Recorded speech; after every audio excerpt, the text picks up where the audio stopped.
अस्सलामु अलैकुम वरहमतुल्लाहि वबरकातुहू। हज़रत मौलाना अबुल हसन अली मियाँ नदवी रहमतुल्लाह अलैह ने 1960 में बर्मा के रंगून की जामा मस्जिद में एक बयान दिया था। वो बयान यूट्यूब पे मौजूद है और मैं सभी से ये गुजारिश करूँगा कि ज़रूर उस बयान को सुने। वो बयान हमारे लिए एक तरह से जहन खोलने वाली बात है। एक तरह से क्या करना है इस वक्त, कौन सी चीज़ों पे हमें गौर व फिक्र करनी है, हमारे हालात क्यों बिगड़ रहे हैं, हिंदुस्तान में क्यों नफ़रत इतनी फैल रही है, क्यों मुसलमानों के ख़िलाफ़ इतनी शिद्दत, इतनी नफ़रत फैल रही है, क्यों ज़मीन तंग होते जा रही है। तो ये चीज़ें जानने के लिए ये ज़रूरी है कि उस बयान को सुने। मौलाना अबुल हसन अली मियाँ नदवी रहमतुल्लाह अलैह ने उसमें फ़रमाया था उस बयान में कि तुम्हारे पास अभी वक्त गनीमत, ये 1960 में बता रहे हैं कि वक्त गनीमत है, तुम हक बात, हक का पैगाम, परमेश्वर का पैगाम, अल्लाह का पैगाम सारे बंदों तक पहुंचाओ, लोगों तक पहुंचाओ। और अगर तुमने ये काम नहीं किया तो तुम्हारे लिए बड़ी मुसीबत आएगी, लोग गलतफहमी के शिकार हो जाएंगे, इस्लाम को ना समझने की वजह से मुसलमान से बदजन हो जाएंगे, और जो लोग नफ़रत फैलाने वाले हैं वो उस मौके का फ़ायदा उठा करके नफ़रत फैलाएंगे। तो ये हक बात बोलना, बुरी बात से रोकना, हक बात बोलना, ये एक बहुत ही अहम एक काम है, एक जिम्मेदारी है। ये नबियों वाला काम है जो उम्मत मुस्लिमा को, चूँकि मोहम्मद सल्लल्लाहु अलैहि वसल्लम के बाद कोई नबी नहीं आएंगे, ये सौंपा गया है। तो अगर तुमने ये काम नहीं किया तो तुम्हारे ऊपर मुसीबत आएगी, और फिर जब मुसीबत आएगी तो तुम्हारे नेक लोग भी दुआएं करेंगे तो दुआएं कबूल नहीं होगी। तो ये उन्होंने इस कंटेक्स्ट में कहा था कि इब्न माजा की एक हदीस है कि अगर तुमने अम्र बिल मारूफ और नहीं अनिल मुनकर करना छोड़ दिया तो अनकरीब तुम्हारे ऊपर अजाब मुसल्लत की जाएगी और तुम्हारे नेक लोग भी दुआएं करेंगे तो दुआएं कबूल नहीं होगी। ये एक इतनी ख़ास बात है, इतनी ख़ास बात है कि भाई सोसाइटी में जो बुराई या जो मुनकरात फैलेगा तो हम और आप उससे नहीं बच सकते हैं। और उसमें हक बात अगर नहीं फैलेगा और रोशनी नहीं फैलेगी तो जायज़ बात है जुल्म बढ़ेगा, ज़्यादती बढ़ेगी, और उसके जुल्म ज़्यादती का शिकार जो है वो सभी लोग होंगे। और ख़ास करके चूँकि मुसलमान होने के नाते ये हमारी ज़िम्मेदारी थी कि हम हक बात बताएं, बुरी बातों से लोगों को रोकें और अच्छी बातों की तरफ बुलाएं। ये एक ज़िम्मेदारी थी, और ज़िम्मेदारी ना निभाना ये बहुत बड़ी एक पकड़ है। और इसका नतीजा जो है वो हदीस में है कि इब्न माजा की हदीस है कि तुम्हारे ऊपर अजाब मुसल्लत की जाएगी और तुम्हारे नेक लोग दुआएं करेंगे, दुआएं नहीं कबूल हो। एक्चुअली मुसलमानों में जो मैं प्रॉब्लम देख रहा हूँ, एक तो वो सुनना नहीं चाहते हैं, सीरियस बात समझना नहीं चाहते हैं, वो मतलब रेडीमेड चीज़ें वो चाहते हैं, रेडीमेड सोल्यूशन चाहते हैं, पेन नहीं लेना चाहते हैं, एक दूसरे को इस्लाह नहीं करना चाहते हैं।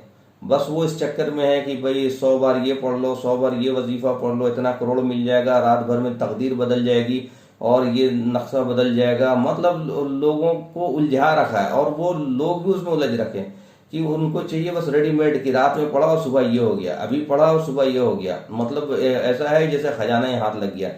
तो हमारे यहाँ ऐसे लोगों की भी कमी नहीं है जो उम्मत के जज्बात से, उनके एहसास से खेल रहे हैं, और उनको कुरान की बातें, अल्लाह की बातें जो कुरान में, वो उसको बता ही नहीं रहे।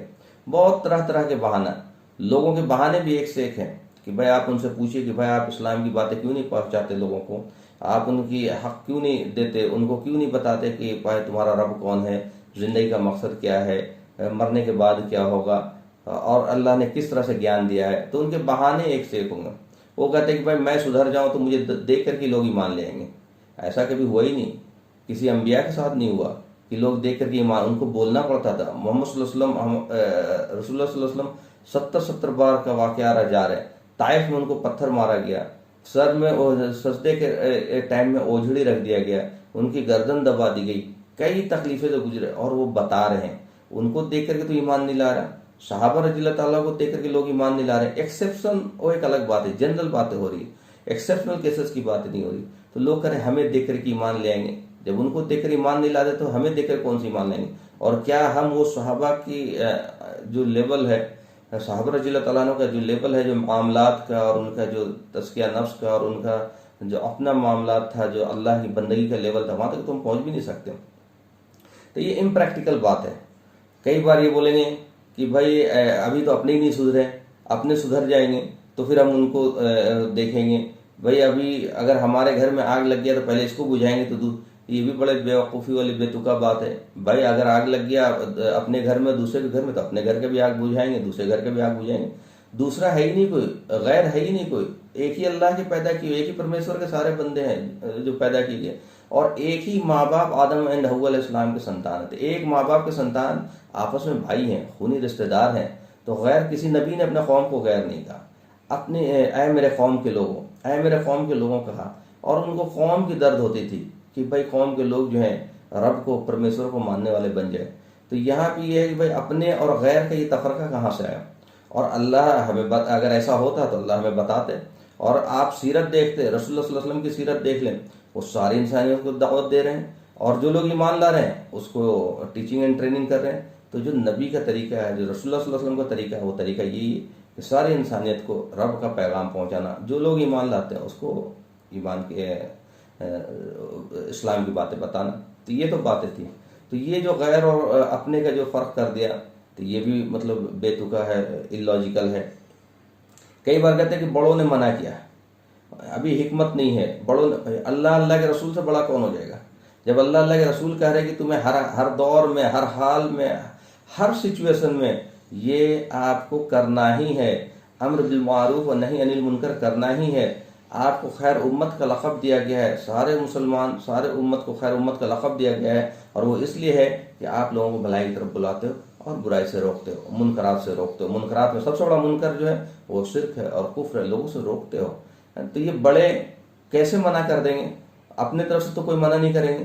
तो ये अभी गलत बातें फैलाई जाती है कि बड़ों ने मना किया, बड़ों के नाम पर। एक्चुअली लोग करना नहीं चाहते, वो एक्सक्यूज ढूंढते हैं कि भाई बड़ों ने किया है। कई बार बोलेंगे कि भाई ये काम तो बहुत मुश्किल काम है, इस काम के लिए सहाबा रज़ियल्लाहु ताला अन्हुम वाली सिफत चाहिए। तो भाई ना वो सिफत आएगा ना आप वो काम करोगे।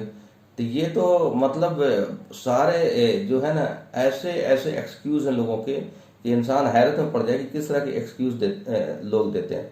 मौलाना इलियास रहमतुल्लाह अलैह का मलफूजात मौजूद है। जब उन्होंने ये काम शुरू किया था तबलीग का, तो उन्होंने कहा था कि ये हमारी काम की शुरुआत है, अलिफ बा ता है। असल मकसद है ला इलाहा इल्लल्लाह मुहम्मद रसूलुल्लाह, कलमे को घर घर तक पहुंचाना। ये अपने आप नहीं पहुंचेगा, तो पहुंचाने के लिए कोशिश करना पड़ेगा।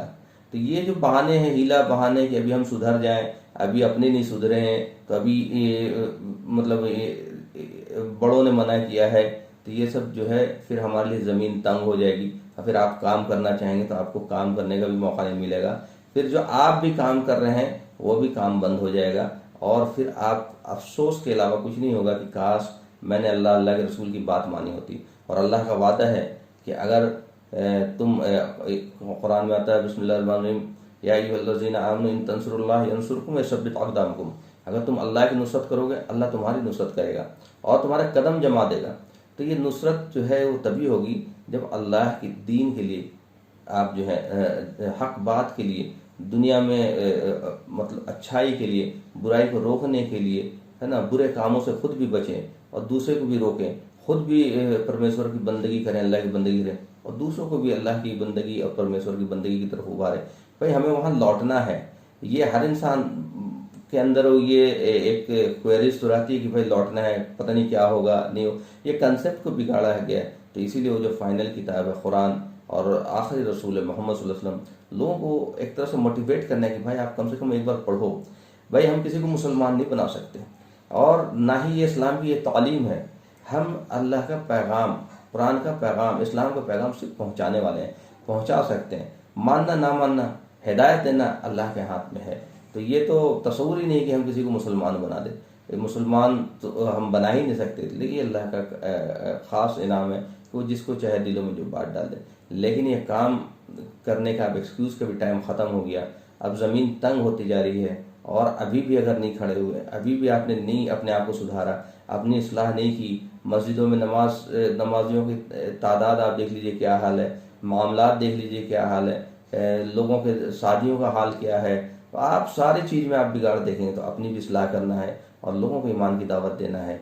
वरना कुरान में आता है वइन ततवल्लव यस्तब्दिल कौमन गैरकुम सुम्मा ला यकूनु अमसालकुम, और अगर तुम रवगर्दानी करोगे, अल्लाह के रसूल की बातों को नहीं मानोगे, तो अल्लाह एक दूसरी कौम से बदल देगा, वो तुम्हारे जैसा मिसाल में नहीं होगा।